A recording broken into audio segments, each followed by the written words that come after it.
Assalamu alaikum rahmatullahi wa barakatuh. My name is Lauren Booth. I'm a journalist and I'm a broadcaster and I'm an actor and a writer by the grace of Allah. And I've been Muslim since 2010. I wasn't born Muslim, guess what? I was born in London to parents who had lost their faith. They were 1960s people in a famous circle of friends, and so they had lost their faith. But I always grew up knowing that there was one God. In fact, my mum called me a few months ago and she said, the family have been discussing why you've become an extremist in religion. I said, oh, okay, what did the family say? What did you say, Mum? And my mum said, well, you were always a weird kid. And I said, how was I weird? She said, you were always praying. You know, you just go to your room, I'm just going to ask God about this matter. So I was a pious kid without any knowledge. But it's not easy. It's not easy in any age, but in this day and age, to hold on to faith in your teenage years. So I became a kind of celebrity in my late 20s, mostly because my brother-in-law was the Prime Minister, but I certainly made the most of my moment of attention. And it becomes very, very toxic, very addictive. Celebrity is addictive. Once people are looking at you and admiring you and wanting you to come to give you things. All right, celebrity is a lot about being given stuff. You get free clothes, you can get a free car, you can get a free holiday, and then you get lots of free attention. So nowadays it's like everybody's a celebrity on social media. How many likes? Only 70 likes. I want 80, I want 90, I want 100,000 likes. And it's completely, having been, I know about drugs, I know about drink, celebrity and social media is more addictive. And sugar, actually, in my experience. So I definitely wouldn't say that in my 20s I was on any spiritual journey. I was on a complete nafsi celebrity journey. And I was content with that. When I say, actually content isn't the right word. I was okay with that. I was okay with that.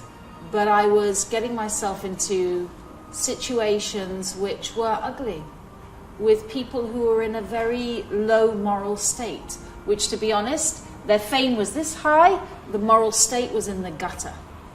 Really, really, degrading circumstances for the human being to be in, but it looks great on the front cover of a magazine. So there's this big disparity that I started to notice. And may Allah forgive me, I was very selfish. I was a selfish human being because I was so involved in my own drama, the drama of life. And really, what everybody wants to know from a convert is, okay, so when did you wake up? How did the wake up happen, right? Yeah, I guess that's what everybody wants to know. You know, for women, possibly for men as well, but definitely for women, the wake up is having a baby, right? Your body changes, you're aware that something inside you needs you have to calm down. I had 3 miscarriages because of drink and drugs. May Allah forgive me, right? I had to calm down. And then when the baby is born, and going through the pain of childbirth, to me it was like it was ripping a reality. It was ripping from one place of just table, chairs, lights to something else. I saw through a veil, and there was beauty there, and there was creation there, and there was hope there. And I wanted to go there with my child. So that was one of the changes that I went through. That was in 2000. And in the same time as my daughter was born, I remember watching the news on TV one night. My baby was very small, I was breastfeeding her.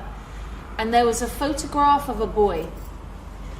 And you know when you give birth, if you haven't given birth yet, you need to know this, that you become very sensitive. It's like all of the layers of ugliness and of sarcasm and of self-obsession are peeled away, and you want the world to be a better place. You really want the world to be a better place. So I was watching the news this night with my new baby, and there was a photo of a boy. And the boy was small, but he was 15. It was the news. And he was standing like this. And all you could see was his back. And only a little bit in front of him, there was a tank. And the tank was coming towards the boy. Now, if a tank came towards you and me in this, situation we are in right now, you and me, we'd run the other way, right? That's the human instinct. But this boy, this little boy with a stone in his hand, was leaning into the tank. And I was just thinking, run away. Run away. You strange Middle Eastern child. You strange alien child in a place of dirt and refugee camps. Just go home. Just go home. Your mom's waiting. And it was very raw. And the place that he came from was Gaza, which I didn't really know about. The place was called Palestine. But I did know that 10 days later, Faris O'Day was shot dead by an Israeli sniper. And he died, he bled to death on the floor of a refugee camp, protecting his family with a stone. That and the Qadr of Allah is the only explanation I have for everything that's happened since. 5 years later, I found myself asking to go to Palestine. It was like there was a voice in my head saying, go to Palestine, go to Palestine, go to Palestine. Why do I want to go to Palestine? By this point, I'm living in France. I've got 2 daughters, nice husband, big house, swimming pool. We're in the most beautiful part, one of the most beautiful parts of all of Allah's earth. And I want to go to Palestine? What is that? That is what you call a calling.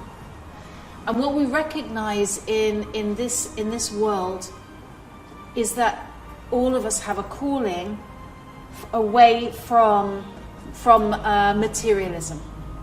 So I found myself in 2005, thanks be to God, in Palestine. And I thought that I knew the story there. I'd gone to find the truth. This is another word that you might recognize in your life. Whoever's watching this, may God bless you. Wherever you come from and wherever you're going, God bless you. Watch out for the signs that you're being called to truth and go with it. That's what I can say is go with it, okay? So I went to Palestine and I was scared. I was scared of Arabs.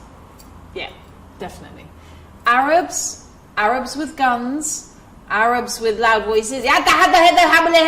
That's how it sounded to my English ears. I remember I was being shown into my interview with Mahmoud Abbas from the Palestinian Authority. First day in the West Bank, and there were 2 big bodyguards, Palestinian bodyguards either side of me, right? They both had big guns, they both had walkie-talkies, and they put me into an elevator. It was like a movie. And then one of them said, and in my mind, the subtitle said, "We will kill the white woman later." And I was shocked. I was really shocked because I thought, oh my God, I'm a racist. I'm a racist. I presume that just because these guys are Palestinian and just because I'm white, they're going to kill me. Where did that thought come from? Here's the amazing thing. 3 days later, I traveled around the West Bank on my own. Right? They forgot to tell me in the media where I was working, this is how you go to Palestine. You stay in your hotel room, you make a phone call, they come to you, don't go outside. Because that's what they tell journalists. Don't meet the Muslims. Muslims are dangerous. You might get kidnapped. Okay? You might get disappeared. You'll never come back. They'll lie to you. But I didn't do that. I just went, marhaba, marhaba. If somebody drove past and said, get in my car, I said, okay, I'll get in your car. And so, by the grace of Allah, I went all around the West Bank. I went to Jenin, I went to Bethlehem, I went to Nablus on my own. And I saw a different reality. And there were 2 things that stayed with me there. One was that we're being lied to, that the media are liars about Muslims. And the second one was that I knew nothing about Christianity and the Muslims knew more about Jesus than I did. And there was 3 things. The third thing was I should read the Quran. because the people were so generous and kind to me as a stranger, kinder than anybody in my family or any of my friends had ever been. And so gentle that I wanted to be like them. SubhanAllah. Yeah. But it took a long time, because the thing is, you don't just get to walk into Islam. You know, Allah is great, and He knows our condition, and we have to get out of our old habits to some degree. You know, and I had to be deprogrammed. I had to have my rough edges cut off, you know, knocked off me before I was humble enough to say La ilaha illallah Muhammad Rasulullah, which is the Shahada. I believe in the oneness of Allah, and I believe the Prophet Muhammad is the last and final prophet. I had a very traumatic time in 2009. My family had a traumatic time. But as the mother, I had a traumatic time. And I'll just encapsulate it like this. In January 2009, I had a husband and a house and a job. In October 2009, I had no husband, no house, no job. I'd moved back from France, no money, no nothing, and it looked like my children were going to be taken away. Allahu Akbar. That is in 9 months. And I didn't know what to do. And it got to the stage in October, around October 2009, when I was in a rented flat, which I couldn't afford, back in London with no car, with a court case trying to take my children away from me, when I put my head to the ground and I said, Allah, just my children. Because I understand that life is not about money anymore. It wasn't about the swimming pool. It wasn't about the great job. Just my kids. Let me learn about life and just my kids. And I said sorry to God. And a month later in 2010, I went to Iran, and I went as a journalist, not on a spiritual journey at all. I just went to look around, and I ended up in Ramadan in a mosque. And I sat down in the mosque, and it felt as if I was under a waterfall of peace. A waterfall of peace. If you could imagine all the tension of that year, I was starting to have like feelings of a heart attack. You know, that whole year, you know, when you're so under pressure, they talk about stress. Thought I was going to die from a heart attack. And at that moment, in that mosque, everything just went. And I knew the universe was peaceful. And I knew that everything was going to be okay. SubhanAllah. And a week later, back in London, I walked into a mosque and I said, there is no God but Allah, alone and without partners. And the Prophet Muhammad is the last and final messenger. And suddenly, Friday night, I was a Muslim. Allahu Akbar. And that's interesting. You know what, people...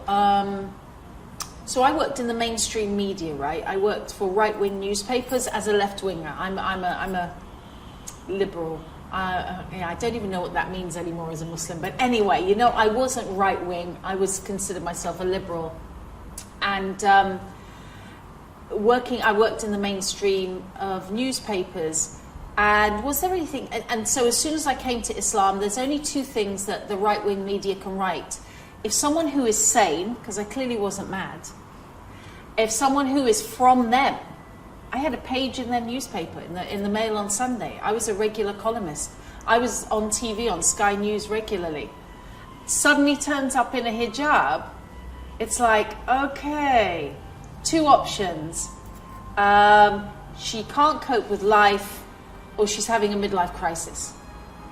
Because if it's not one of those two, then maybe there's a God. And maybe that God, the one God, calls himself Allah. And they can't do that. So I got treated immediately like written about. You get written about as if there was something missing, you were at a loss, you couldn't cope. So here's the crutch of a faith that you don't understand, there you go. I mean, this rhetoric really is far-right rhetoric. I had a nice life, I had good parts, and I had difficult and fun parts.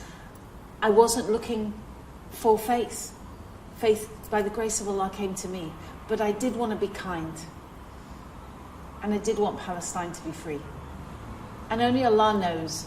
Was it those things? No, because it's never anything that we've done. That would be arrogance. Only Allah's mercy. We all get a chance to come to Islam. So no, I wouldn't say I was missing anything. Crazy thing is that I knew nothing about Islam when I took my Shahada. Yeah, it's really, really mad. Many people I know study, but Allah knows. See, there's as many routes to Islam as there are human beings. So if you're a technical person, you may go line through line and ask questions of a sheikh for 2, 5, 10 years and go, okay, now I get it, I'm satisfied. If you're an academic, I'm a people person. I was trained as an actor. You know, I grew up in a literature environment. So for me, it was always going to be, how does this faith affect the people? If I can see in the people something better than me, then that's interesting to me. So amazingly, it might seem to Muslims, because we're always very down on ourselves, you know, astaghfirullah. We need to stop that post-colonial nonsense. My route to Islam was really through the people of Palestine and the Muslims that I met in the UK. And the first time I read a section of the Quran in 2007. I read Surah Fatiha, it's the opening. And if you're not Muslim, you'd recognize the opening of the Quran as sounding a bit like the Lord's Prayer. If you read Surah Baqarah and you're in a sinful, disbelieving state, it's gonna hit you like a brick. It hit me like a brick. There's an ayat in there that says, it's to do with they pretend to be believers when they're with believers, but when they're on their own with their shaitan, complete hypocrites. And I realized I was a hypocrite. I told people I believed in God, but I didn't pray. I said to myself, my children, let's believe in God, but I didn't act like a believer. I acted like a non-believer. And this book told me I was a liar and I was going to hell, and it scared me. So without picking up the Quran again, I took my Shahada, and then I had to go back to the Quran. SubhanAllah. But when I picked it up, Surah Baqarah said, welcome, be at peace. Everything is going to be okay. Allah will give you Jannah. All you have to do is draw closer to Him. And it was, wow, it was an opening, alhamdulillah.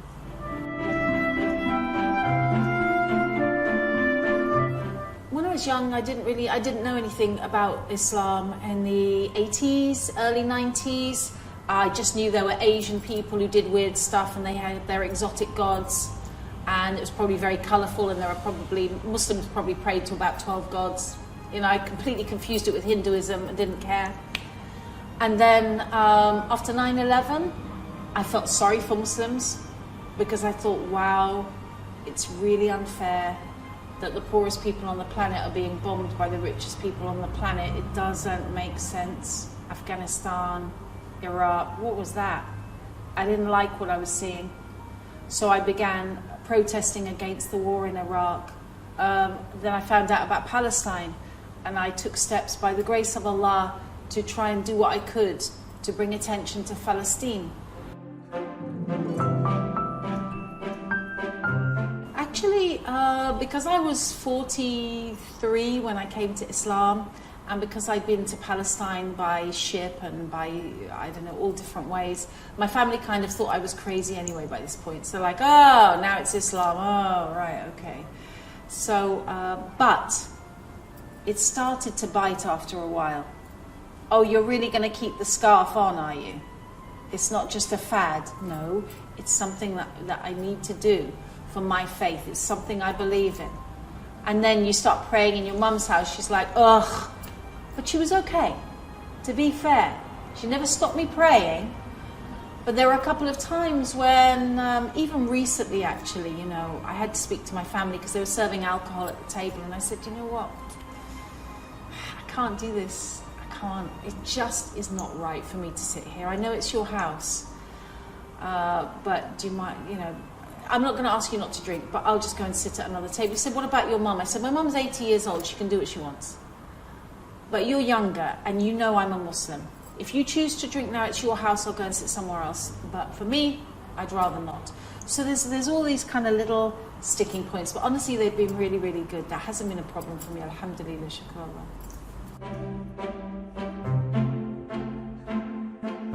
Allah. The media was horrendous. The media was horrendous. I went from being a part of the media to being like seen as a criminal. I walked into Sky News after a month, and I finally had the nerve to put on my hijab, because before that I'd be going to Sky News and taking it off in the car, and then I read an ayat in the Quran about the hypocrites who do one thing and then don't do it, and I'm like, oh my God, I'm a hypocrite. I'm pretending to the TV I'm not Muslim, I'm just... So I went in with hijab and everybody went, hi Lauren. I'll never forget it. And then I remember going into where they do the makeup, and she was like, shall I do your hair? Oh, I'll just do a little bit of... Yeah, I'm like, just, it's fine. I did exactly the same job as I'd ever done for 10 years. Same job, talking about the newspapers, same kind of opinions. And they said, thank you very much, but there was one difference. On the next Monday morning, I got a phone call. Laura, we're changing things around, we won't be using you anymore. Thanks very much. Take care. No, I can't prove that that was to do with me converting. And you will notice there are now, alhamdulillah, lots of women on the mainstream news. Not lots, but there's a number who have hijab. But are they converts?